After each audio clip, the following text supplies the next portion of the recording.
នេះជាឯងទេឡាសាន់ក្រាបទូល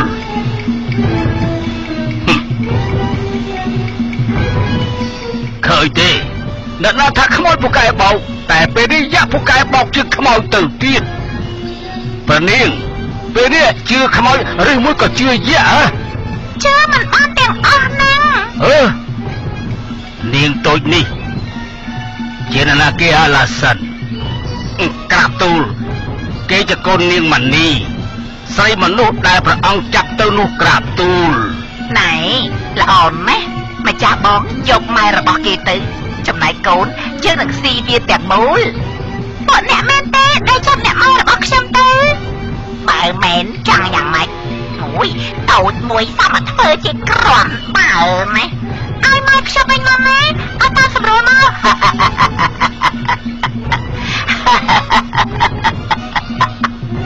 សើចអីសើចវាតូចឯងនឹងហើយស្មានថាខ្លួនឯងជាអ្នកណាបានជាហ៊ានមកបញ្ជាយៈបែបនេះហ៎ប្រយ័ត្នផងអ្នកក្រាបទូល